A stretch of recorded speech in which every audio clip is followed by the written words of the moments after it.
Bienvenue sur votre chaîne École du Futur, c'est M. Diallo, professeur de SVT. Aujourd'hui, j'ai le plaisir de continuer avec vous le programme de la classe de 3e. Et aujourd'hui, nous allons voir le cours numéro 9 intitulé Un autre exemple de spécificité immunologique, les groupes sanguins. Dans ce cours, nous allons voir que le système immunitaire n'est pas simplement réfractaire aux micro-organismes pathogènes qui sont dans le milieu extérieur et qui peuvent provoquer en réalité des maladies. Ici, nous allons voir que le système immunitaire est réfractaire à tout ce qui ne lui appartient pas. Que ce soit un micro-organisme, que ce soit d'autres substances, que ce soit d'autres éléments, que ce soit d'autres cellules. Le système immunitaire est réfractaire, refuse, entre guillemets, refuse tout ce qui ne lui appartient pas. Voilà pourquoi d'ailleurs on va parler de soi et de non-soi en classe de terminale. C'est bon? Donc, il faut comprendre également que ce cours d'aujourd'hui fait partie d'une longue playlist qui contient toutes les leçons du programme de la classe de 3e. Alors, si vous n'avez pas encore vu les 8 premières leçons, je vous invite à cliquer sur le petit i qui s'affiche en haut de votre écran et vous aurez toutes les leçons du programme. Chers élèves, le cours d'aujourd'hui s'articule seulement autour de 2 points. Dans le premier point, nous verrons les notions de groupe sanguin. Alors, dans cette première partie, nous allons voir le premier scientifique qui a travaillé sur les groupes sanguins. Quelles sont les motivations qui l'ont poussé à travailler et découvrir les types de groupes sanguins?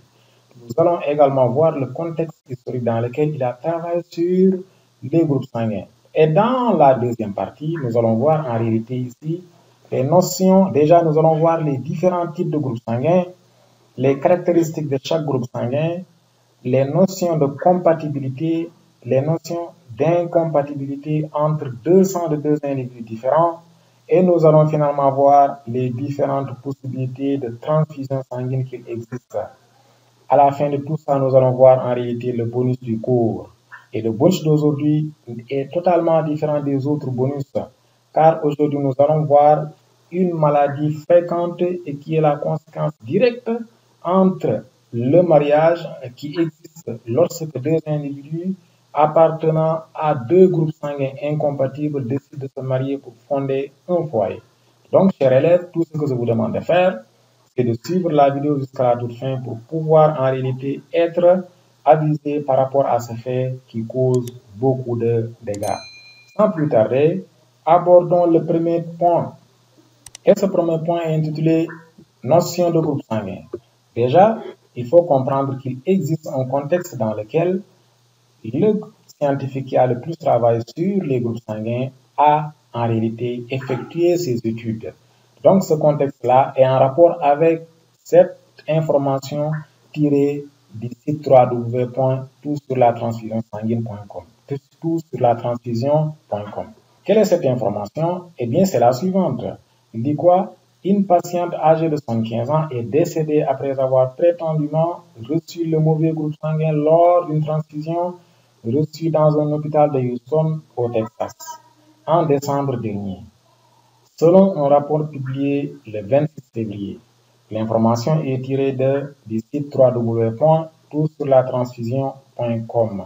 Le parallélisme que nous voulons faire entre cette information et celle du contexte historique est lié au fait qu'en réalité, vers les années 1900, un jeune scientifique du nom de Karl Landsteiner a constaté un fait similaire à celui-ci. En effet, la fréquence de la mort des individus qui recevaient du sang était très élevée. Ce qui l'a poussé en réalité à travailler et à découvrir la cause de la mortalité de ces individus, de ces sujets qui recevaient du groupe sanguin. Ainsi, en faisant cela, il a découvert qu'en réalité, la cause de la mort de ces individus-là, à chaque fois qu'ils recevaient du sang, était liée à l'existence en réalité de différences entre les sangs des individus qui donnaient leur sang et les individus qui recevaient le sang. C'est ainsi qu'il a en réalité émis pour la première fois la notion de groupe sanguin. Alors, on va passer au petit 2 pour voir la notion de groupe sanguin. Il faut comprendre que chez les êtres humains, le groupe sanguin est déterminé en fonction des substances présentes à la surface des hémocytes à la surface des globules rouges, appelés antigènes. Ça veut dire qu'il y a des antigènes qui sont présents à la surface des hémanties des individus. Les groupes sanguins sont regroupés en systèmes et on distingue principalement le système ABO et le système Rhésus. Le programme de la classe de troisième porte essentiellement sur le système ABO et non sur le système Rhésus que vous allez probablement voir en terminale. Maintenant, nous allons voir comment Karl Landsteiner a pu travailler et déterminer les différents types de groupes sanguins selon le système ABO. En effet, le travail qu'il a accompli porte sur l'observation des hémanties. Qu'est-ce qu'il a fait? Il a prélevé le sang de plusieurs sujets. Il s'est intéressé aux éléments qui sont à la surface des hémanties des sangs de ces différents individus. Et quand il a observé la surface membranaire de ces hémanties, il a trouvé qu'il y a des hémanties qui avaient à la surface de leur membrane des antigènes et il y avait des hémanties qui n'avaient pas d'antigènes à la surface de leur membrane. Parmi les hémanties qui avaient des antigènes à la surface de leur membrane, il y avait différentes formes d'hémanties. Il a vu que les antigènes ne sont pas partout les mêmes. En effet, il a vu qu'il existait des hémanties qui avaient en réalité des antigènes différents des antigènes qui étaient présents sur la membrane des hémanties des autres sangs. Concrètement, il a observé certaines hémanties et il a vu qu'à la surface de leur membrane, il y avait des antigènes qui avaient la forme là. Il a dit que ces éléments-là sont appelés antigènes A. Et toutes les hémanties qui avaient à la surface de leur membrane des antigènes A appartiennent au groupe A. Il a observé la surface membranaire d'autres hémanties et il a vu qu'il existait à la surface de ces membranes-là des antigènes de cette forme-là. Il les a appelés antigènes B. Et il a dit que tous les sujets dont les hémanties avaient à la surface de leur membrane des antigènes B appartiennent au groupe B. Ensuite, il a observé d'autres hémanties et il s'est rendu compte qu'à la surface de la membrane de ces hémanties, il y avait à la fois les antigènes A. En effet, vous voyez que cet antigène-là est le même que celui-là. Et cet antigène-là est le même que celui-là.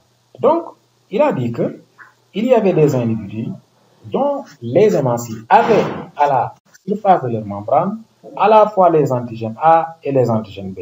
Il a dit que tous ces individus appartiennent au groupe AB. Et enfin, il a observé les hémanties de certains sujets. Il a vu qu'à la surface de la membrane de leur hémantie, il n'y avait pas d'antigènes. Il a dit que tous les individus dont la surface membranaire des hémanties était dépourvue d'antigènes appartiennent au groupe O. Ce qui lui a permis de conclure que, suivant le système ABO, il existait 4 groupes sanguins. C'est le groupe A, le groupe B, le groupe AB et enfin le groupe O. Donc la détermination des groupes sanguins était relative à la présence ou à l'absence des antigènes. En effet, tous les individus dont la surface membranaire des hémanties avait les antigènes A, c'est le groupe, ils appartiennent au groupe A, ainsi de suite jusqu'au groupe O qui n'avait en réalité aucun antigène à la surface de la membrane des hémanties. C'est bon? Donc voilà comment Karl Landsteiner a travaillé et déterminé l'existence de ces 4 groupes sanguins suivant le système ABO. Et nous allons voir maintenant les notions de transfusion sanguine. Pour cela, nous allons voir les notions de compatibilité et d'incompatibilité entre le sang de deux individus. Donc pour cela, nous allons revoir le tableau que nous avons tout à l'heure déterminé. Il est important de comprendre que ce tableau-là est constitué en réalité des colonnes et des lignes. Si par exemple, nous prenons cette ligne-là, elle contient tous les globules rouges qui sont là. Cette ligne, la deuxième ligne-là, en réalité, la troisième ligne que vous voyez ici, elle contient les anticorps. Et enfin, ici, vous avez les antigènes. Donc, ce tableau-là nous permet d'expliquer la notion de compatibilité et d'incompatibilité. Regardez ce qui va se passer. Si vous vous souvenez du cours sur la réponse immunitaire, nous avions dit que, en réalité, quand un antigène pénètre dans l'organisme, ceci va provoquer la production d'anticorps anti cet antigène-là. C'est bon? Donc, c'est à peu près la même chose qui va se passer ici. Voilà pourquoi, d'ailleurs, on parle d'un autre exemple de spécificité immunologique. C'est-à-dire que le système immunitaire n'est pas simplement réfractaire, en réalité, aux microbes ou bien aux micro-organismes. Il est réfractaire à d'autres éléments comme ce que nous sommes en train de voir à ce niveau-là, les groupes sanguins. En effet, si on observe le groupe A, on voit que ce groupe A des antigènes A. Comme nous l'avons dit, ce n'est plus une information. Mais dans son plasma, il y a d'autres éléments qu'on appelle anticorps. Et les anticorps qui sont présents dans le plasma du sang d'un individu de groupe A, c'est des anticorps anti-B. Si on observe le plasma des individus du groupe sanguin B, on se rend compte que dans leur plasma, il y a des anticorps, mais ces anticorps-là, c'est des anti-A. Pour le groupe sanguin AB, si on observe le plasma de ces individus-là, on constate qu'ils n'ont aucun anticorps. En termes simples, ils n'ont ni de anti-A, ni de anti-B. Si par contre on observe le plasma des individus qui sont du groupe sanguin O, on constate qu'ils ont à la fois les anticorps anti-A et les anticorps anti-B. Donc, chers élèves, retenez que la notion de compatibilité et d'incompatibilité est en relation avec ces anticorps que vous avez vus. Retenez que lorsque vous êtes du groupe sanguin A, vous avez généralement des anticorps anti-B qui sont dans votre plasma. Et si vous êtes du groupe sanguin B, vous avez des antigènes B, mais vous avez des anticorps anti-A. Si par contre, vous êtes du groupe sanguin AB, vous n'avez aucun anticorps anti. Et enfin, si vous êtes du groupe sanguin O, vous avez tous les anti. Vous avez les anticorps anti-A et les anticorps anti-B. Ce faisant, observez bien la forme des anticorps anti-B et les antigènes B. Vous voyez que les anticorps anti-B peuvent parfaitement se lier aux antigènes B présents à la surface de la membrane des hématies des individus du groupe sanguin B. De même que, observez bien les anticorps anti-A et observez bien les antigènes A. Vous voyez que les anticorps anti-A peuvent parfaitement se lier aux antigènes A qui sont présents à la surface de la membrane des hématies des individus du groupe sanguin A. Continuons. Regardez bien. Ici, il n'y a aucun anticorps. Donc, il n'y a pas de possibilité de liaison. Par contre, regardez bien dans le plasma des individus du groupe sanguin O. Vous constatez qu'il y a des anticorps anti-A et anti-B.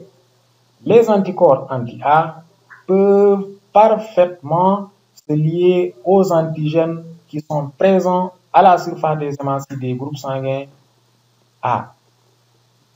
Les anticorps anti-B peuvent parfaitement également se lier aux antigènes qui sont à la surface de la membrane des hématies des individus du groupe sanguin B.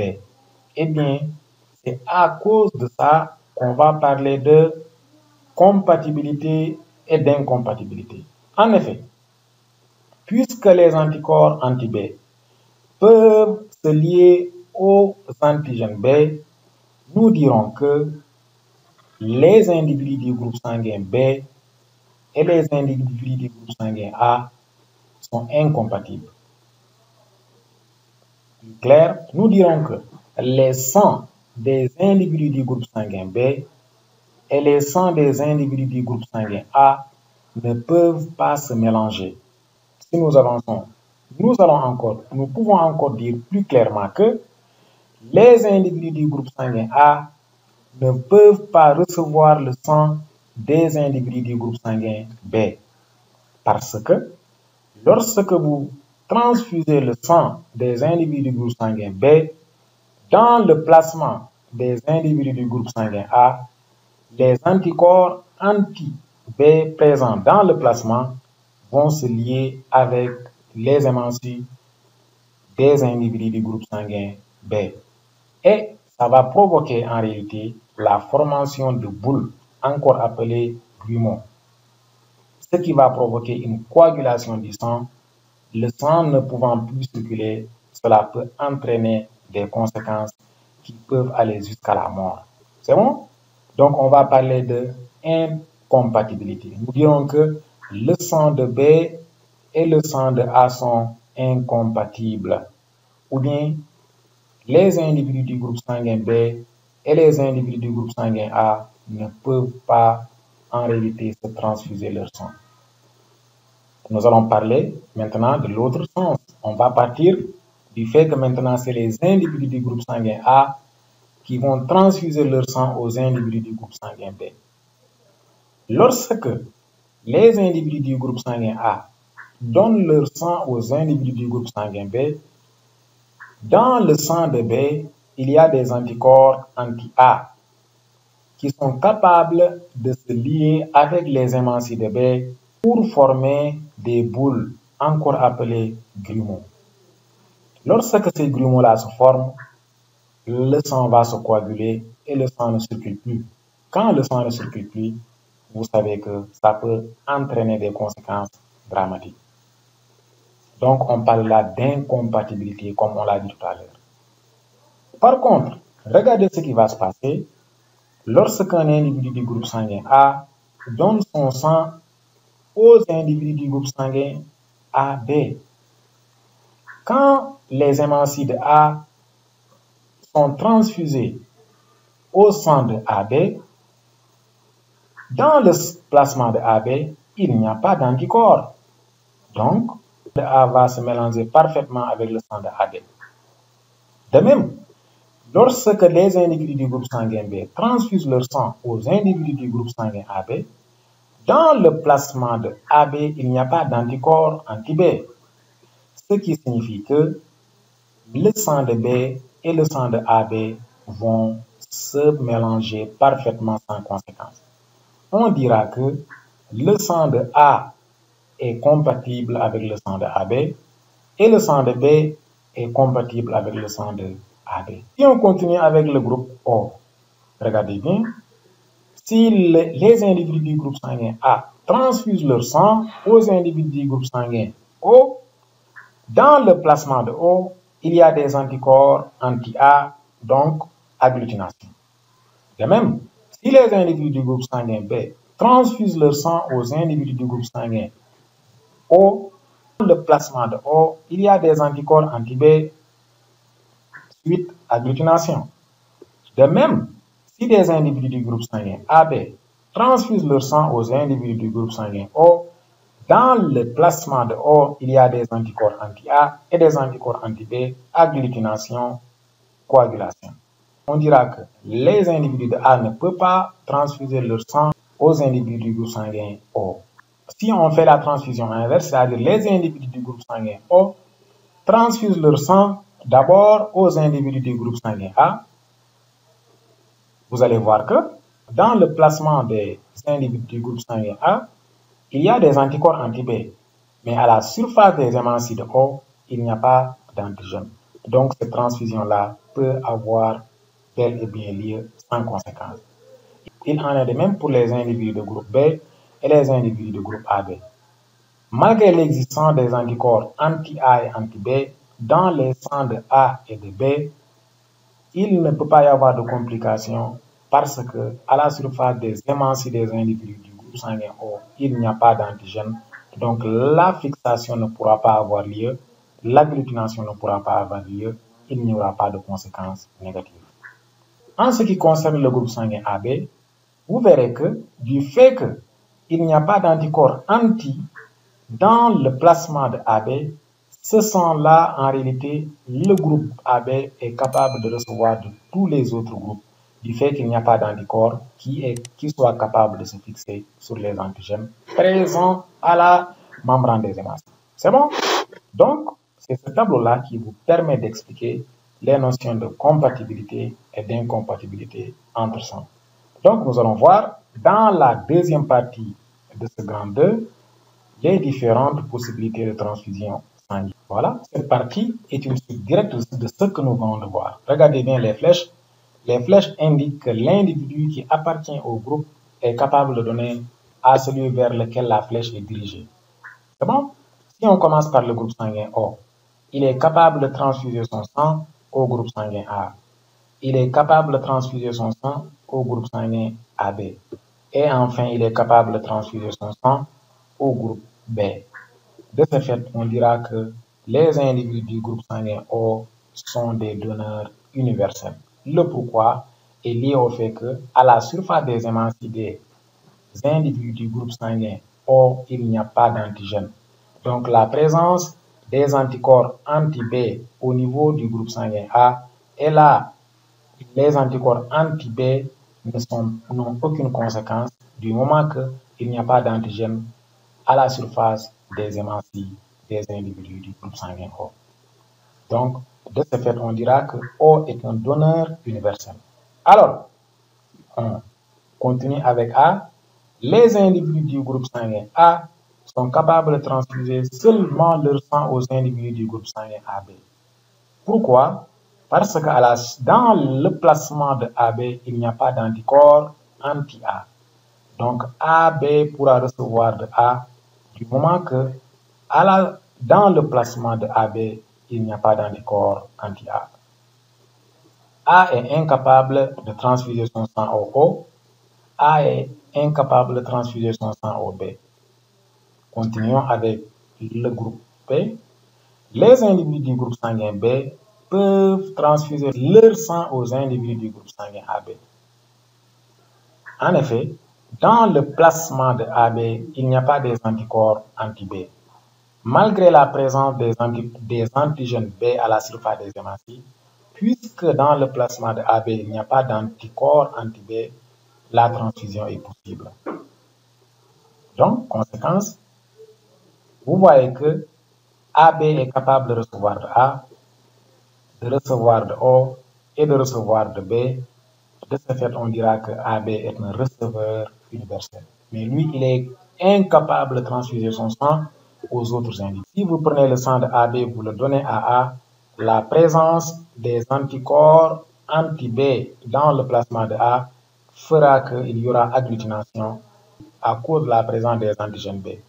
Il en est de même pour le B et il en est de même pour le O. Car dans le plasma de O, il y a des anticorps anti-A qui peuvent s'agglutiner aux antigènes A et des anticorps anti-B qui peuvent s'agglutiner aux antigènes B. C'est bon? Donc, voici le schéma. Et il y a une autre possibilité qui existe, c'est-à-dire les individus de O peuvent se transfuser entre eux, les individus de A peuvent se transfuser entre eux et les individus de AB, de même que les individus de B. Donc, chers élèves, le fait que O soit donneur universel, ou bien le fait que AB soit receveur universel, le fait que A ne peut pas donner à B, ou bien B ne peut pas donner à A, est toujours lié au fait qu'en réalité, il faut raisonner en termes d'antigènes et d'anticorps. C'est pourquoi d'ailleurs on parle de spécificité immunologique. Vous voyez? Donc, nous allons maintenant arriver au moment du bonus. Et comme je vous l'avais dit, le bonus d'aujourd'hui porte sur un élément appelé facteur Rhesus. Je vous avais dit qu'il existe deux systèmes principaux, c'est-à-dire le système ABO et le système Rhesus. C'est quoi le système Rhesus? Il faut comprendre que le système Rhesus est lié à la présence d'une autre protéine à la surface de la membrane des hématies des individus, mais que cette protéine n'est pas partout présente. En effet, il existe des individus qui ont cette protéine-là, on va les appeler Rhesus positifs. Et il existe des individus qui n'avaient pas cette protéine, on va les appeler Rhesus négatifs. Et il faut comprendre que cet allèle-là, qui est Rhesus plus ou Rhesus moins, est héréditaire. Et que l'allèle Rhesus positif est en réalité dominant sur l'allèle Rhesus négatif. Mais ça, la notion de dominance et de récessivité, c'est pour le programme de la classe de terminale. Et là également, vous n'êtes pas obligé d'aller jusqu'à là-bas. Mais retenez qu'en termes simples, chez un même groupe sanguin, il existe en réalité deux autres sous-groupes, à savoir ceux qui sont du rhésus plus s'ils ont la protéine supplémentaire, ceux qui sont du rhésus moins s'ils n'ont pas la protéine. Concrètement, cela veut dire quoi? Si vous prenez les individus du groupe sanguin A, tous les individus qui ont la protéine rhésus vont avoir le groupe sanguin A+. Tous ceux qui n'ont pas cette protéine-là vont avoir le groupe A-. Si vous prenez les individus du groupe sanguin B, tous ceux qui ont le rhésus, tous ceux qui ont la protéine-là vont avoir le groupe B+. Tous ceux qui ne l'ont pas vont être du groupe B-. Maintenant, vous prenez le troisième groupe, c'est-à-dire le groupe AB. Les individus qui ont en plus cette protéine-là vont avoir le groupe sanguin AB+. Ceux qui ne l'ont pas vont avoir le groupe AB-. Enfin, tous les individus du groupe sanguin O qui ont la protéine-là vont avoir le rhésus plus. Ceux qui ne l'ont pas vont avoir le rhésus moins. Dans le système ABO, on distingue 4 groupes sanguins, le groupe A, le groupe B, le groupe AB et le groupe O. Mais selon le système de rhésus, on distingue 8 groupes sanguins, c'est-à-dire le groupe A+, et le groupe A-, le groupe B+, et le groupe B-, le groupe AB+, et le groupe AB-, le groupe O+, et le groupe O-. Retenez que les plus là sont liés au fait que c'est un individu qui est du groupe sanguin A et qui a en plus de ça, qui a la protéine rhésus. C'est bon? De même que ceux de B, de même que ceux de AB et de même que ceux de O. Promis, nous allons voir la maladie hémolytique du nouveau-né, qui est en rapport avec ces rhésus plus. C'est bon? Il faut comprendre que la maladie hémolytique du nouveau-né survient lorsque les globules rouges sont détruits par les anticorps de la mère. L'hémolyse est la destruction des globules rouges. Cette maladie peut survenir lorsque le sang de la mère n'est pas compatible avec celui du fœtus. Alors, chers élèves, regardez ce qui va se passer. Pour comprendre cette maladie, il faut considérer que la maman est du phénotype rhésus moins et le fœtus est du phénotype rhésus plus. Il a probablement hérité le rhésus plus de son père. Donc, dans ce cas, le fœtus sera rhésus plus. Et lors de l'accouchement, il est possible qu'il y ait en réalité mélange de sang à travers le placenta. C'est-à-dire que les hémorragies du fœtus peuvent traverser le placenta. Ce que vous voyez ici symbolise le placenta. Peuvent traverser le placenta et se retrouver dans le sang de la mère. Qu'est-ce qui va se passer? Souvenez-vous que la mère est du rhésus moins, c'est-à-dire elle est soit A-, ou bien elle est B-, etc. Qu'est-ce qui va se passer? Le système immunitaire de la maman va se mettre à réagir et cette réaction va se traduire par la production d'anticorps anti-rhésus plus. C'est-à-dire ce sera soit anti-A+, ou bien anti-B+, ou bien anti-AB+, ou bien anti-O+. Tout dépend en réalité du groupe du fœtus. Dans ce cas, qu'est-ce qui va se passer? Lors de la deuxième grossesse, il sera également possible que les anticorps anti-rhésus plus que la maman avait développés traversent le placenta et se retrouvent dans le sang du fœtus. Qu'est-ce qui va se passer?